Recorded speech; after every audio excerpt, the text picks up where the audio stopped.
भारतीय पुराणों में अनेक ऐसी कथाएं संजोई गई हैं जो न केवल धर्म का उपदेश देती हैं बल्कि साधना, तपस्या और भक्ति की अमर गाथाएं भी सुनाती हैं। ऐसी ही एक अद्भुत कथा है कंडू मुनि की, जिनके तप, मोह और अंततः भगवान पुरुषोत्तम की कृपा से मोक्ष की प्राप्ति तक की यात्रा आज हम सुनेंगे। पुरुषोत्तम क्षेत्र यह वह भूमि है जिसे स्वयं व्यास जी ने धर्म, अर्थ, काम और मोक्ष चारों पुरुषार्थों का फल देने वाला बताया है। यहीं रहते थे महातपस्वी, सत्यनिष्ठ, पवित्र और जितेंद्रिय कंडू मुनि। उनकी तपस्या इतनी प्रखर थी कि देवता तक चकित हो जाते, परंतु देवताओं के लिए उनका यह तप भय का कारण बन गया। त्रिभुवनपति इंद्र ने सोचा, यदि यह मुनि अपनी साधना में सफल हो गए तो स्वर्ग का राज्य डगमगा सकता है। और फिर इंद्र ने एक योजना बनाई। योजना थी तपस्या में विघ्न डालने की, और इसके लिए चुनी गई थीं स्वर्ग की अनुपम सुंदरी अप्सरा प्रमलोचा। कामदेव, वसंत और मल्यसमीर की सहायता से वह उतरी कंडुमुनि के आश्रम की ओर और यहीं से कथा की शुरुआत होती है। तप, मोह, भोग, पश्चाताप और अंततः भगवान विष्णु की दिव्य कृपा की अमर गाथा। व्यास जी कहते हैं, मुनिवरों, पुरुषोत्तम क्षेत्र संपूर्ण जीवों के लिए सुखदायी है। वह धर्म, अर्थ, काम और मोक्ष चारों पुरुषार्थों का फल देने वाला है। उस तीर्थ में कंडू नाम के एक महातेजस्वी मुनि रहा करते थे, जो परम धार्मिक, सत्यवादी, पवित्र, जितेंद्रिय और समस्त प्राणियों के हित में तत्पर रहने वाले थे। उन्होंने इंद्रियों को जीतकर क्रोध पर अधिकार प्राप्त कर लिया था। वे वेदांगों के पारंगत विद्वान थे और भगवान पुरुषोत्तम की आराधना करके उत्तम सिद्धि प्राप्त कर चुके थे। उनके सिवा और भी बहुत से मुनि वहां उत्तम व्रत का पालन करते हुए सिद्ध हो चुके हैं। मुनियों ने पूछा, साधु शिरोमणे, कंडू कौन थे और उन्होंने किस प्रकार वहां परमति प्राप्त की? हम उनका चरित्र सुनना चाहते हैं, बताइए। व्यास जी बोले, मुनीश्वरों, कंडू मुनि की कथा बड़ी मनोहर है। मैं संक्षेप से ही कहूंगा, सुनो। गोमती नदी के परम मनोरम एकांत तट पर, जहां कंद, मूल, फल, समिधा, पुष्प और कुश आदि की अधिकता थी, कंडुमुनि का आश्रम था। वहां सभी ऋतुओं के फल और फूल सुलभ थे। केलों का उद्यान उस आश्रम की शोभा बढ़ा रहा था। वहां कंडुमुनि ने व्रत, उपवास, नियम, स्नान, मौन और संयम आदि के द्वारा बड़ी भारी एवं अत्यंत अद्भुत तपस्या की। वे ग्रीष्म ऋतु में पंचाग्नि का ताप सहते, वर्षा में खुली वेदी पर सोते और हेमंत ऋतु में भीगे वस्त्र धारण करके कठोर तपस्या करते थे। मुनि की तपस्या का बढ़ता हुआ प्रभाव देख देवता, गंधर्व, सिद्ध और विद्याधरों को बड़ा विस्मय हुआ। वे कहने लगे, इनका महान धैर्य अद्भुत है। इनकी कठोर तपस्या नितांत आश्चर्यजनक है। उन्हें तपस्या में स्थित देख इंद्र सहित संपूर्ण देवता उनके भय से व्याकुल हो आपस में परामर्श करने लगे। वे उनकी तपस्या में विघ्न डालना चाहते थे। त्रिभुवन के स्वामी इंद्र देवताओं का अभिप्राय जानकर एक सुंदरी अप्सरा से बोले, प्रमलोचे, तुम शीघ्र कंडू मुनि के आश्रम पर जाओ। मुनि वहां तपस्या करते हैं। उनकी तपस्या में विघ्न डालने के लिए ही तुम्हें भेजा जाता है। सुंदरी, तुम शीघ्र ही उनके चित्त में क्षोभ उत्पन्न कर दो। प्रमलोचा बोली, सुरश्रेष्ठ, मैं सदा आपकी आज्ञा का पालन करती हूँ, किंतु इस कार्य में तो मेरे जीवन का ही संदेह है। मैं मुनिवर कंडू से बहुत डरती हूँ। वे ब्रह्मचर्य व्रत के पालन में स्थित हैं, अत्यंत उग्र हैं। उनकी तपस्या बहुत तीव्र है। वे अग्नि और सूर्य के समान तेजस्वी हैं। मुझे अपनी तपस्या में विघ्न डालने आई हुई जानकर परम तेजस्वी कंडुमुनि कुपित हो उठेंगे और दुहसा शाप दे देंगे। यह सुनकर इंद्र ने कहा, सुंदरी, मैं कामदेव, ऋतुराज, वसंत और दक्षिण समीर को तुम्हारी सहायता में देता हूँ। इन सबके साथ उस स्थान पर जाओ जहां वे महामुनि रहते हैं। इंद्र का यह कथन सुनकर मनोहर नेत्रों वाली प्रमलोचा कामदेव आदि के साथ आकाशमार्ग से कंडुमुनि के आश्रम पर गई। वहां पहुंचकर उसने एक बहुत सुंदर वन देखा। तीव्र तपस्या में लगे हुए पापरहित मुनिवर कंडू भी आश्रम पर ही दिखाई दिए। प्रमलोचा और कामदेव आदि ने देखा, वह वन नंदनवन के समान रमणीय था। सभी ऋतुओं में विकसित होने वाले सुंदर पुष्प उसकी शोभा बढ़ा रहे थे। नाना प्रकार के पक्षी वृक्षों पर बैठकर अपने श्रवण सुखद कलरवों से उस वन को मुखरित कर रहे थे। अप्सरा ने क्रमशः संपूर्ण वन का निरीक्षण किया। उस परम अद्भुत मनोहर कानन की शोभा देख उसके नेत्र आश्चर्यचकित हो उठे। उसने वायु, कामदेव और वसंत से कहा, अब आप लोग पृथक पृथक मेरी सहायता करें। उन्होंने बहुत अच्छा कहकर स्वीकृति दे दी। तब प्रमलोचा बोली, अब मैं मुनि के पास जाऊंगी, जो इंद्रियरूपी अश्वों से जुटे हुए देहरूपी रथ के सारथी बने हुए हैं। उन्हें आज कामबाण से आहत करके ऐसी दशा को पहुंचा दूंगी कि मनरूपी बागडोर उनके काबू से बाहर हो जाएगी। इस प्रकार उन्हें मैं अयोग्य सारथी सिद्ध कर दिखाऊंगी। यूं कहकर वह उस स्थान की ओर चल दी जहां मुनि निवास करते थे। मुनि की तपस्या के प्रभाव से वहां के हिंसक जीव भी शांत हो गए थे। नदी के तट पर जहां कोयल की मीठी तान सुनाई देती थी, वह ठहर गई। थोड़ी देर तक तो वह खड़ी रही, फिर उसने संगीत छेड़ दिया। इसी समय वसंत ने भी अपना पराक्रम दिखाया। समय नहीं होने पर भी समस्त कानन में मधुरितु की मनोहर शोभा छा गई। कोकिल की काकली से माधुर्य की वर्षा होने लगी। मल्यवायु मनोहर सुगंध लिए मंद मंद गति से बहने लगी और छोटे बड़े सभी वृक्षों के पवित्र पुष्प धीरे धीरे भूतल पर गिरने लगे। काम ने अपने फूलों का बाण संभाला और मुनि के समीप जाकर उनके मन को विचलित कर दिया। संगीत की मधुर ध्वनि सुनकर मुनि के मन में बड़ा आश्चर्य हुआ। वे कामबाण से अत्यंत पीड़ित हो जहां सुंदरी अप्सरा गीत गा रही थी गए। मुनि ने अप्सरा को देखा और अप्सरा ने भी मुनि पर दृष्टिपात किया। उनके नेत्र आश्चर्य से खिल गए। चादर खिसककर गिर पड़ी। मुनि के मन में विकलता छा गई। उनके शरीर में रोमांच हो आया। वे पूछने लगे, सुंदरी, तुम कौन हो? किसकी हो? तुम्हारी मुस्कान बड़ी मनोहर है। सुभ्रू, तुम मेरे मन को मोहे लेती हो। सुमध्य में अपना सच्चा परिचय दो। प्रमलोचा बोली, मुने, मैं आपकी सेविका हूं और फूल लेने के लिए यहां आई हूं। शीघ्र आज्ञा दीजिए, मैं आपकी क्या सेवा करूं? अप्सरा की यह बात सुनकर मुनि का धैर्य छूट गया। उन्होंने मोहित होकर उसका हाथ पकड़ लिया और उसे साथ लेकर अपने आश्रम में प्रवेश किया। यह देख कामदेव, वायु और वसंत कृतकृत्य हो जैसे आए थे, उसी प्रकार स्वर्ग को लौट गए।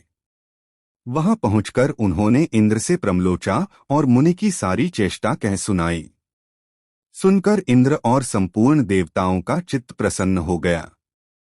कंडू ने अप्सरा के साथ आश्रम में प्रवेश करते ही अपना रूप कामदेव के समान मनोहर एवं तरुण बना लिया। दिव्य वस्त्र और आभूषण धारण कर लिए। देखने में उनकी अवस्था 16 वर्षों की जान पड़ती थी। मुनि की वह शक्ति देखकर प्रमलोचा को बड़ा आश्चर्य हुआ।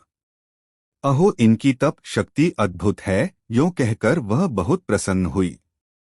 कंडुमुनि स्नान, संध्या, जप, होम, स्वाध्याय, देव पूजन, व्रत, उपवास, नियम और ध्यान सब छोड़कर रात दिन उसी के साथ विहार करने लगे।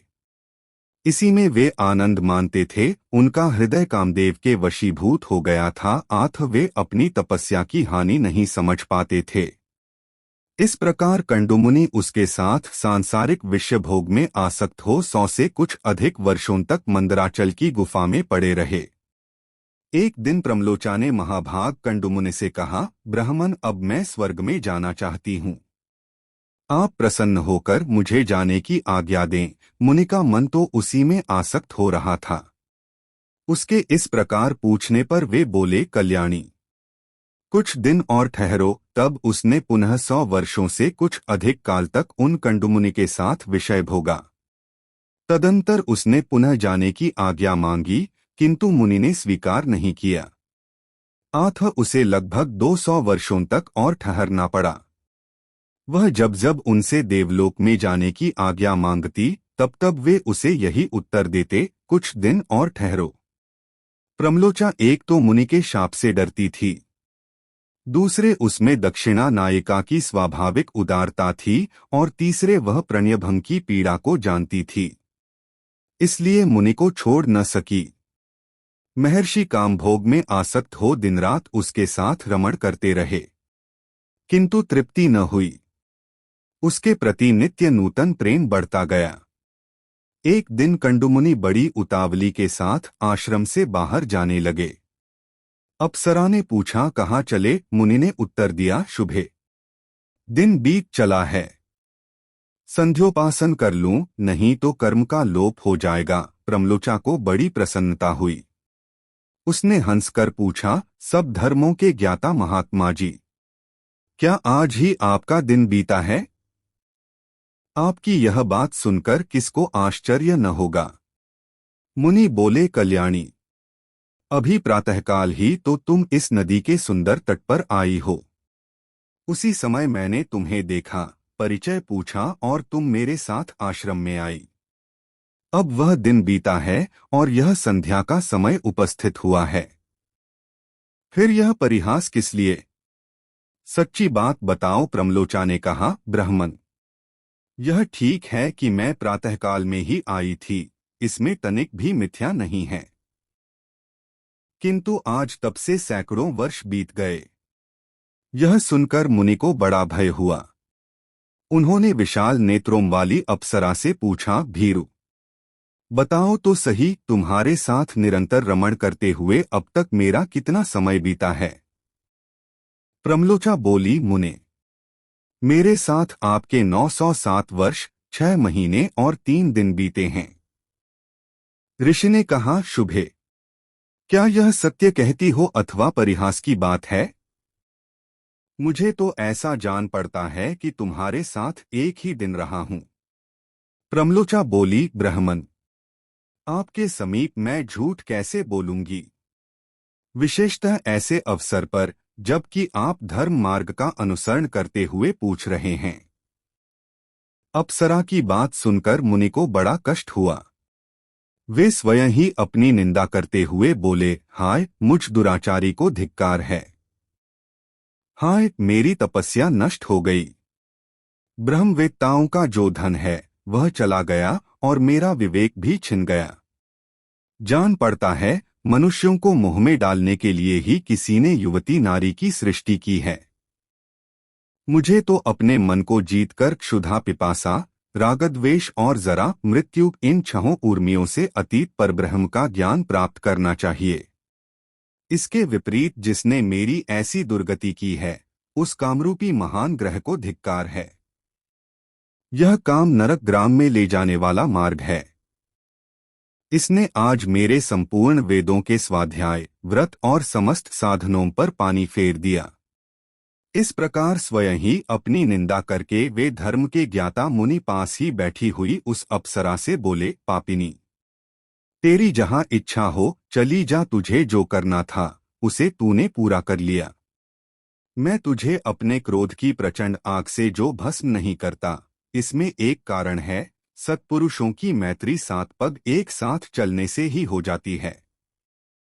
मैं तो तेरे साथ चिरकाल तक निवास कर चुका हूं, अथवा तेरा क्या दोष है? तेरी क्या हानि करूं?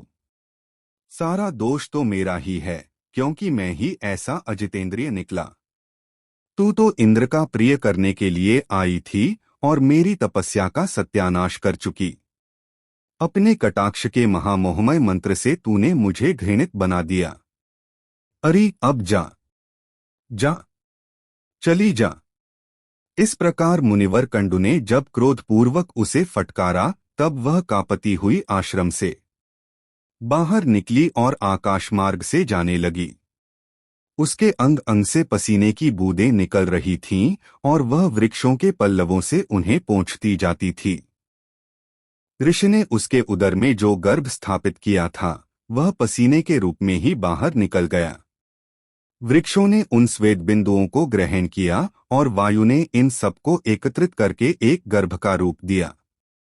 फिर चंद्रमा ने अपनी अमृतमयी किरणों से उस गर्भ को धीरे धीरे पुष्ट किया। उससे मारिशा नाम की कन्या उत्पन्न हुई जो वृक्षों की पुत्री कहलाई। उसके नेत्र बड़े मनोहर थे। वही प्राचेत्सों की पत्नी और दक्ष की जननी हुई।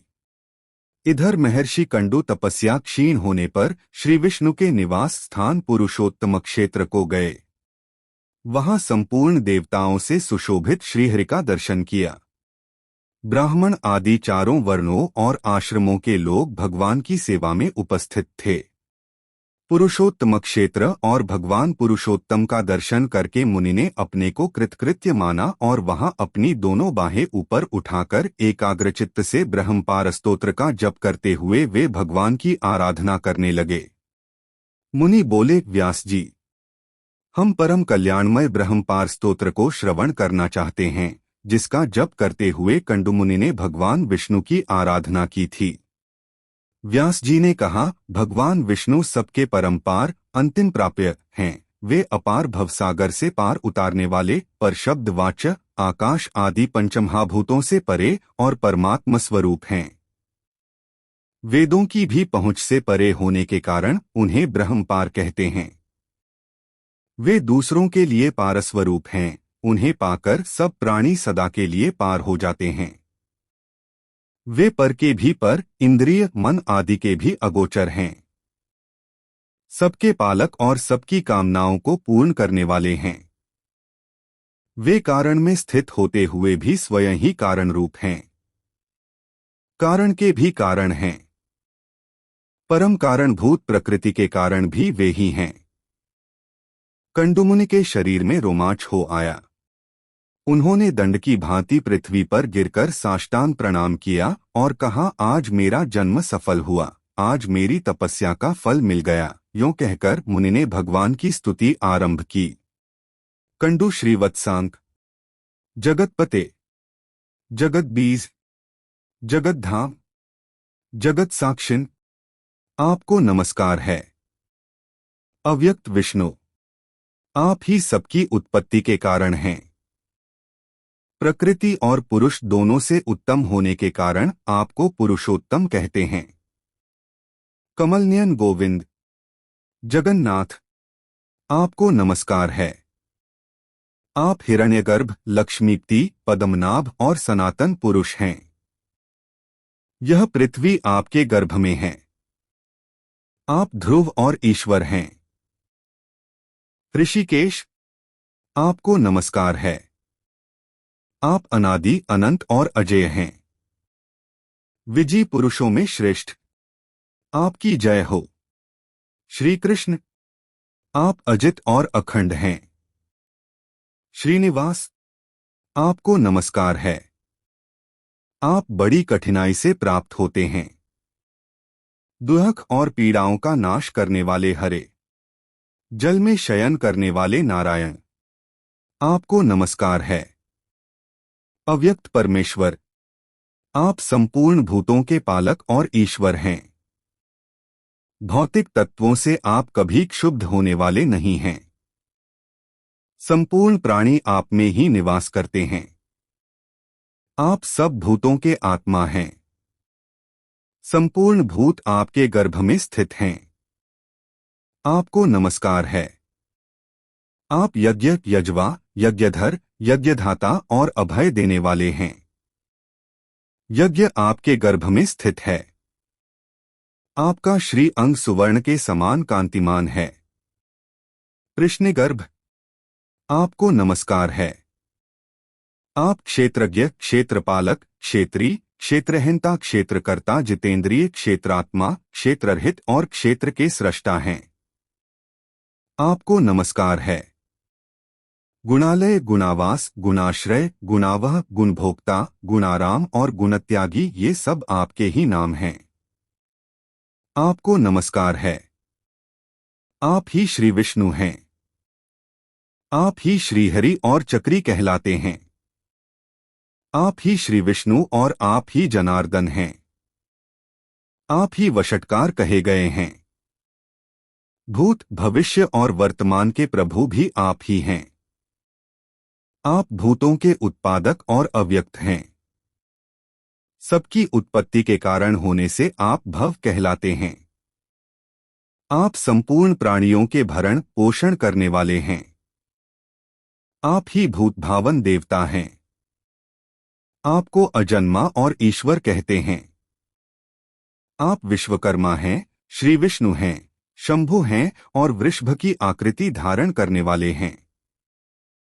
आप ही शंकर, आप ही शुक्राचार्य, आप ही सत्य, आप ही तप और आप ही जनलोक हैं। आप विश्व विजेता, कल्याणमय, शरणागत पालक, अविनाशी, शंभु, स्वयंभू, ज्येष्ठ और परायण, परम आश्रय हैं।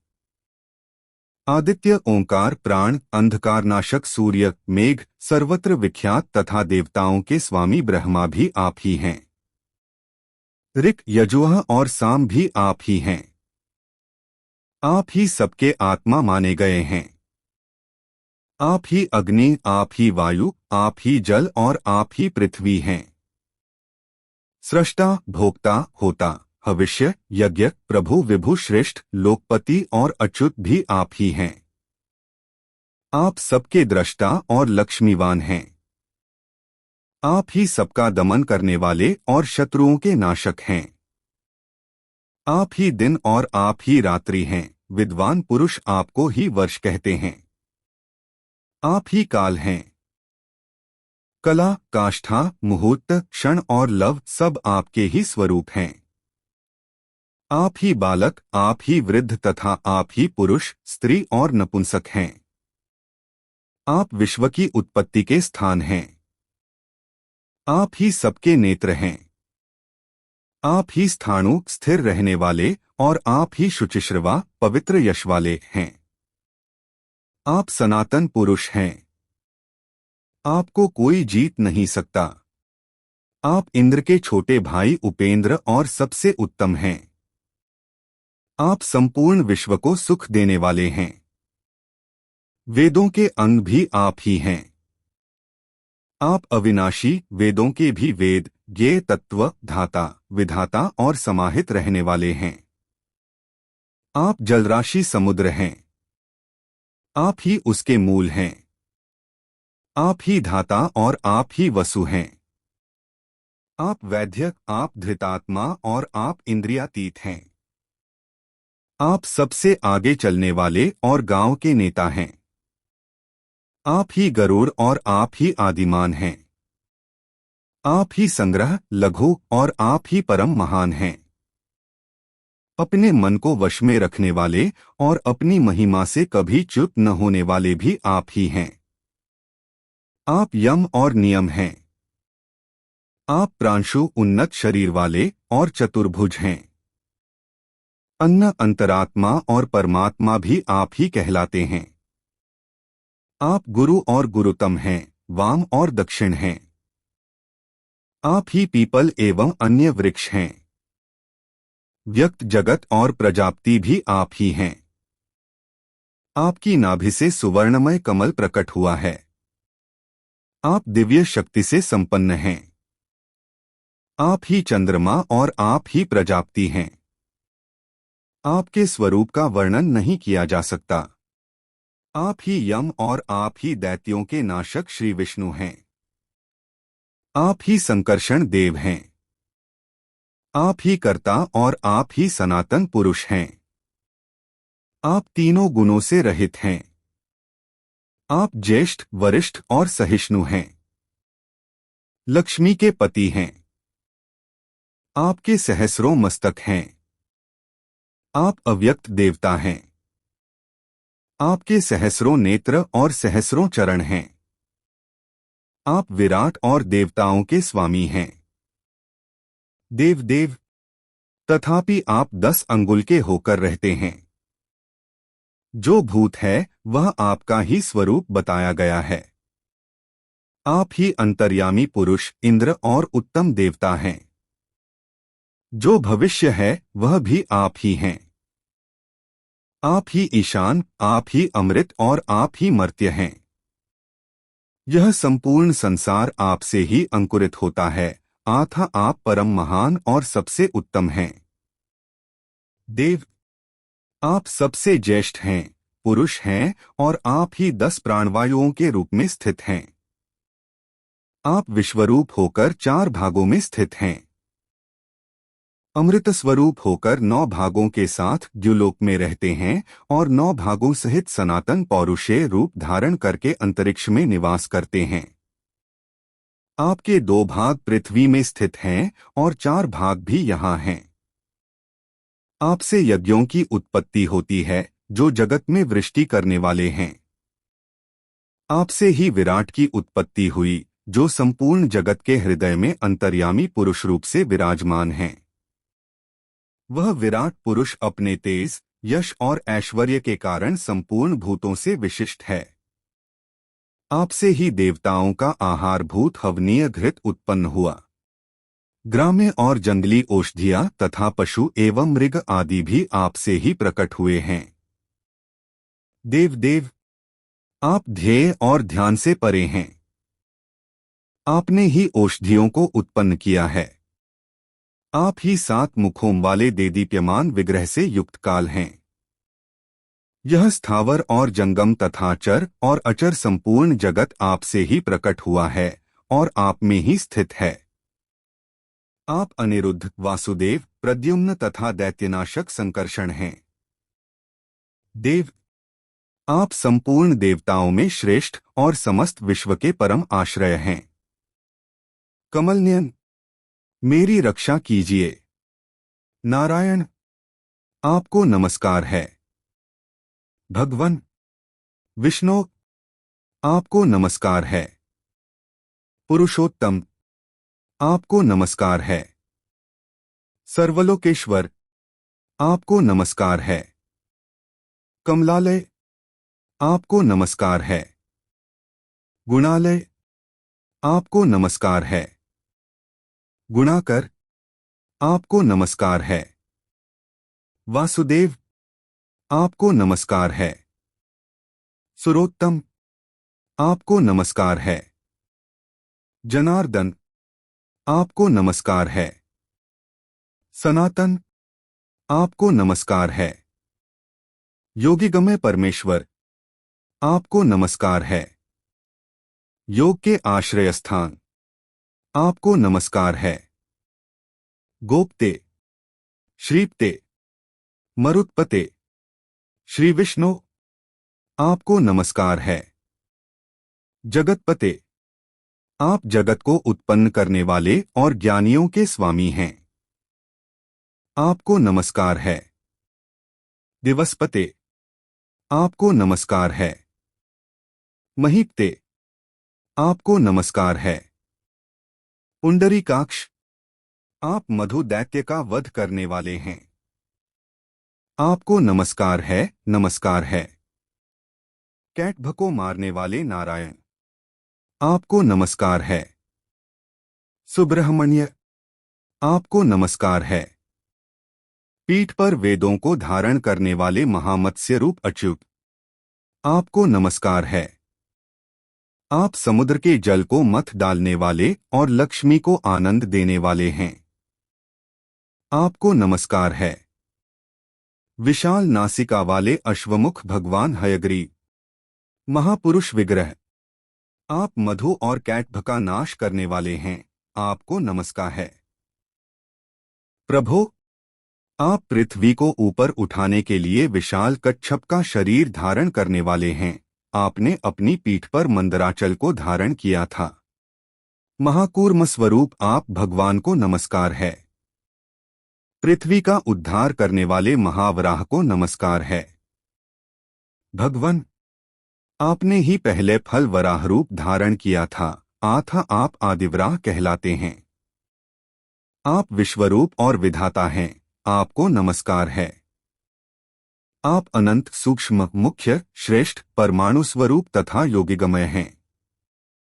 आपको नमस्कार है। जो परम कारण प्रकृति के भी कारण हैं, योगीश्वर मंडल के आश्रय स्थान हैं, जिनके स्वरूप का ज्ञान होना अत्यंत कठिन है, जो क्षीरसागर के भीतर निवास करने वाले महान सर्प शेषनाग की सुंदर शैया पर शयन करते हैं, तथा जिनके कानों में सुवर्ण एवं रत्नों के बने हुए दिव्य कुंडल झिलमिलाते रहते हैं, उन आप भगवान विष्णु को नमस्कार है। कंडुमुनि के इस प्रकार स्तुति करने पर भगवान विष्णु ने प्रसन्न होकर कहा, मुनिश्रेष्ठ, तुम मुझसे जो कुछ पाना चाहते हो उसे शीघ्र कहो। कंडु बोले, जगन्नाथ, यह संसार अत्यंत दुस्तर और रोमांचकारी है। इसमें दुहखों की ही अधिकता है। यह अनित्य और केले के पत्ते की भांति सारहीन है। इसमें न कहीं आश्रय है न अवलंब। यह जल के बुलबुलों की भांति चंचल है। इसमें सब प्रकार के उपद्रव भरे हुए हैं। यह दुस्तर होने के साथ ही अत्यंत भयानक है। मैं आपकी माया से मोहित होकर चिरकाल से इस संसार में भटक रहा हूं, किंतु कहीं भी शांति नहीं पाता। मेरा मन विषयों में आसक्त है। देवेश, इस संसार के भय से पीड़ित होकर आज मैं आपकी शरण में आया हूं। श्री कृष्ण, आप इस भवसागर से मेरा उद्धार कीजिए। सुरेश्वर, मैं आपकी कृपा से आपके ही सनातन परम पद को प्राप्त करना चाहता हूं, जहां जाने से फिर इस संसार में नहीं आना पड़ता। श्री भगवान बोले, मुनिश्रेष्ठ, तुम मेरे भक्त हो, सदा मेरी ही आराधना करते रहो। तुम्हें मेरे प्रसाद से अभीष्ट मोक्ष शब्द की प्राप्ति होगी। विप्रवर, मेरे भक्त क्षत्रिय, वैश्य, स्त्री, शूद्र तथा अंत्यज भी परम सिद्धि को प्राप्त होते हैं, फिर तुम जैसे तपोनिष्ठ ब्राह्मण की तो बात ही क्या है। चांडाल भी यदि उत्तम श्रद्धा से युक्त एवं मेरा भक्त हो तो उसे अभीष्ट सिद्धि प्राप्त होती है, फिर औरों की तो चर्चा ही क्या है। व्यास जी कहते हैं, यों कहकर भक्त वत्सल भगवान विष्णु वहीं अंतर्धान हो गए। उनके चले पर मुनिवर कंडु बहुत प्रसन्न हुए और समस्त कामनाओं का त्याग करके स्वस्थचित्त हो गए। समस्त इंद्रियों को वश में करके ममता और अहंकार से रहित हो एकाग्रचित्त से भगवान पुरुषोत्तम का ध्यान करने लगे। भगवान के निर्लेप, निर्गुण, शांत और सन्मात्र स्वरूप का चिंतन करते हुए उन्होंने दुर्लभ मोक्ष प्राप्त कर लिया। जो महात्मा कंडु की कथा को पढ़ता अथवा सुनता है, वह सब पापों से मुक्त हो स्वर्गलोक में जाता है। मुनिवरों, इस प्रकार मैंने इस कर्मभूमि तथा मोक्षदायक पुरुषोत्तम क्षेत्र का वर्णन किया, जहां साक्षात भगवान पुरुषोत्तम निवास करते हैं। जो मनुष्य संसार जनित दुखों का नाश और मोक्ष प्रदान करने वाले वरदायक भगवान श्री पुरुषोत्तम का भक्तिपूर्वक दर्शन, स्तवन और ध्यान करते हैं, वे समस्त दोषों से मुक्त हो भगवान के अविनाशी धाम में जाते हैं।